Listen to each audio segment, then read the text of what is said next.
Hi hello friends, ಹೇಗಿದ್ದೀರಾ friends? ಇವತ್ತು ನಾನು ನಿಮ್ಮ ಜೊತೆ ಶೇರ್ ಮಾಡ್ತಾ ಇರೋದು ಹೈದರಾಬಾದ್ ದಿವಾಂದೋಡಿ ಚತ್ತ ಬಜಾರ್ನಲ್ಲಿರುವ ಮಸ್ಜಿದ್ನ ಒಂದು ಸಣ್ಣ ಇತಿಹಾಸ. ಇದು 2026ಅಲ್ಲಿ ಈ ಥರವಾಗಿದೆ. ಮೊದಲೆಲ್ಲ ಇದು ಹೇಗಿತ್ತು ಅಂತ ಸ್ವಲ್ಪ ತಿಳ್ಕೊಳ್ಳೋಣ ಬನ್ನಿ ಫ್ರೆಂಡ್ಸ್. ಜಾಮಿಯಾ ಮಸೀದಿ ದಿವಾಂದೋಡಿ ಪ್ರದೇಶದಲ್ಲಿ ಇರುವ ಹಳೆಯ ಮಸೀದಿಗಳಲ್ಲಿ ಒಂದು. ಇದು ಅಸಫ್ ಜಾಹಿ ಡೈನಸ್ಟಿ ಕಾಲದಲ್ಲಿ ನಿರ್ಮಾಣವಾಗಿದೆ ಎಂದು ಹೇಳಲಾಗುತ್ತದೆ. ಈ ಮಸೀದಿ ಸುಮಾರು 18ನೇ 19ನೇ ಶತಮಾನದಲ್ಲಿ ನಿರ್ಮಾಣವಾಗಿದೆ. ದಿವಾಂದೋಡಿ ಎಂಬುದು ಹೈದರಾಬಾದ್ನ ರಾಜಕೀಯ ಮತ್ತು ಆಡಳಿತ ಕೇಂದ್ರವಾಗಿತ್ತು. ಈ ಪ್ರದೇಶದಲ್ಲಿ ನಿಜಾಮರ ಕಾಲದಲ್ಲಿ ದೊಡ್ಡ ದೊಡ್ಡ ಕಟ್ಟಡಗಳು, ದರ್ಬಾರ್ಗಳು ಮತ್ತು ಮಸೀದಿಗಳು ನಿರ್ಮಿಸಲ್ಪಟ್ಟವು.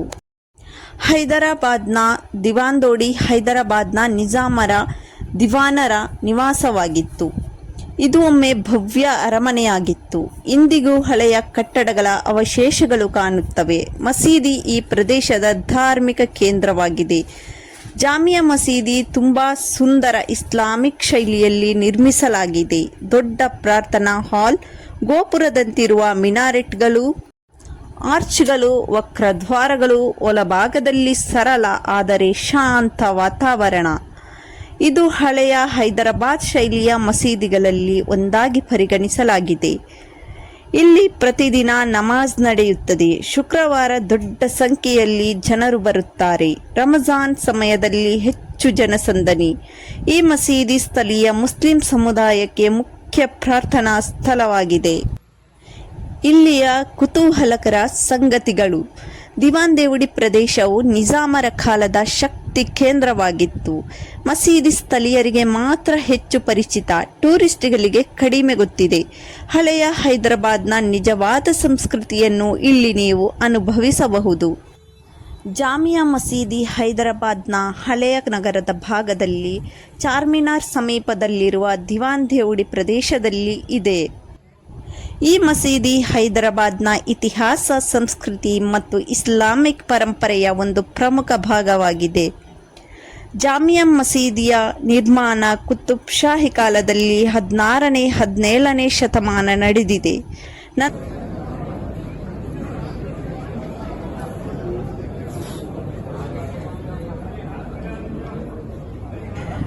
ದಿವಾಂದೋಡಿ ಪ್ರದೇಶವು ನಿಜಾಮರ ಮಂತ್ರಿಗಳ ಮತ್ತು ಉನ್ನತ ಅಧಿಕಾರಿಗಳ ನಿವಾಸವಾಗಿತ್ತು. ಇದರಿಂದ ಈ ಮಸೀದಿ ಸಾಮಾನ್ಯ ಜನರ ಜೊತೆಗೆ ರಾಜಕೀಯ ವ್ಯಕ್ತಿಗಳಿಗೂ ಪ್ರಮುಖವಾಗಿತ್ತು. ಇಂದಿಗೂ ಈ ಪ್ರದೇಶವು ಹೆರಿಟೇಜ್ ವಾತಾವರಣ ಹೊಂದಿದೆ. ಜಾಮಿಯಾ ಮಸೀದಿ ಇನ್ನೂ ಸಕ್ರಿಯವಾಗಿರುವ ಧಾರ್ಮಿಕ ಸ್ಥಳವಾಗಿದೆ. ಸ್ಥಳೀಯ ಜನರು ಮತ್ತು ಪ್ರವಾಸಿಗರು ಇಲ್ಲಿ ಭೇಟಿ ನೀಡುತ್ತಾರೆ. ಹೈದರಾಬಾದ್ ಹಳೆಯ ನಗರ ಸಂಸ್ಕೃತಿಯನ್ನು ಅನುಭವಿಸಲು ಇದು ಪ್ರಮುಖ ಸ್ಥಳ. ಚಾರ್ಮಿನಾರ್ ಸುತ್ತಲಿನ ಮಸೀದಿಗಳಲ್ಲಿ ಇದು ಒಂದು ಪ್ರಮುಖ ಮಸೀದಿ. ಹಳೆಯ ನಗರದಲ್ಲಿ ಶಾಂತ ವಾತಾವರಣ ನೀಡುವ ಸ್ಥಳ. ಚತ್ತ ಬಜಾರ್ ಹೈದರಾಬಾದ್ನ ಹಳೆಯ ಮತ್ತು ಪ್ರಸಿದ್ಧ ಮಾರುಕಟ್ಟೆ. ಈ ಮಸೀದಿ ವ್ಯಾಪಾರ ಪ್ರದೇಶದ ಮಧ್ಯದಲ್ಲಿರುವುದರಿಂದ ವ್ಯಾಪಾರಿಗಳು ಮತ್ತು ಸ್ಥಳೀಯರು ಇಲ್ಲಿ ನಿಯಮಿತವಾಗಿ ಭೇಟಿ ನೀಡುತ್ತಾರೆ. ಹಳೆಯ ಕಾಲದಲ್ಲಿ ಇದು ವ್ಯಾಪಾರ ಮತ್ತು ಧಾರ್ಮಿಕ ಚಟುವಟಿಕೆಗಳ ಕೇಂದ್ರವಾಗಿತ್ತು. ಈ ಮಸೀದಿಯ ವಾಸ್ತುಶಿಲ್ಪದಲ್ಲಿ ಇಸ್ಲಾಮಿಕ್ ಮತ್ತು ದಕ್ಷಿಣ ಭಾರತೀಯ ಶೈಲಿಗಳ ಸಂಯೋಜನೆ ಇದೆ. ಸುಂದರವಾದ ಗುಂಬಜ್ ಮತ್ತು ಮಿನಾರಗಳು ಈ ಮಸೀದಿಯ ವಿಶೇಷತೆ. ಒಳಭಾಗದಲ್ಲಿ ಸುಂದರವಾದ ಆರ್ಚ್ ಡಿಸೈನ್ಸ್ ಮತ್ತು ಕಲಾತ್ಮಕ ಕೆತ್ತನೆಗಳನ್ನು ಕಾಣಬಹುದು. ಇದು ಸ್ಥಳೀಯ ಮುಸ್ಲಿಂ ಸಮುದಾಯಕ್ಕೆ ಮುಖ್ಯ ನಮಾಜ್ ಕೇಂದ್ರವಾಗಿದೆ. ವಿಶೇಷವಾಗಿ ಶುಕ್ರವಾರ ಹಾಗೂ ರಂಜಾನ್ ತಿಂಗಳಲ್ಲಿ ತುಂಬಾ ಜನಸಂದಣಿ ಇರುತ್ತದೆ. ದಿವಾಂದೋಡಿ ಪ್ರದೇಶವು ನಿಜಾಮರ ಕಾಲದಲ್ಲಿ ಬಹಳ ಪ್ರಭಾವಿ ಆಡಳಿತ ಕೇಂದ್ರವಾಗಿತ್ತು. ಮಸೀದಿ ಸುತ್ತಮುತ್ತ ಹಳೆಯ ಹವೇಲಿಗಳು ಮತ್ತು ಇತಿಹಾಸ ಪ್ರಸಿದ್ಧ ಕಟ್ಟಡಗಳು. ಇಂದಿಗೂ ಈ ಪ್ರದೇಶದಲ್ಲಿ ಹಳೆಯ ಹೈದರಾಬಾದ್ ಸಂಸ್ಕೃತಿ ಸ್ಪಷ್ಟವಾಗಿ ಕಾಣುತ್ತದೆ. ದಿವಾಂದೋಡಿ ಜಾಮಿಯಾ ಮಸೀದಿ ಹೈದರಾಬಾದ್ನ ಹಳೆಯ ಇತಿಹಾಸ, ನಿಜಾಮರ ಪರಂಪರೆ ಮತ್ತು ಇಸ್ಲಾಮಿಕ್ ವಾಸ್ತುಶಿಲ್ಪದ ಅದ್ಭುತ ಉದಾಹರಣೆ.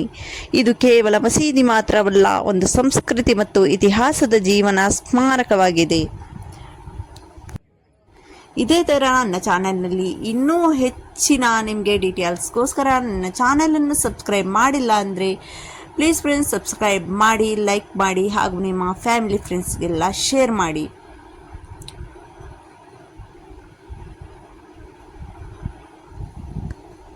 ಹಾಗೂ ನಿಮ್ಮ ಅಭಿಪ್ರಾಯಗಳನ್ನು ನನಗೆ ಕಮೆಂಟ್ ಬಾಕ್ಸ್ ಮೂಲಕ ತಿಳಿಸಿಕೊಡಿ. ನಿಮಗೆ ಇನ್ನೂ ಹೆಚ್ಚಿನ ಮಾಹಿತಿಗಾಗಿ ನನ್ನ ಚಾನಲ್ನಲ್ಲಿ ಇನ್ನೂ ಬರುವಂತಹ ವಿಡಿಯೋಗಳನ್ನು ವೀಕ್ಷಿಸಿ. ನಾವಿನ್ನು ಭೇಟಿಯಾಗೋಣ ನೆಕ್ಸ್ಟ್ ವಿಡಿಯೋದಲ್ಲಿ.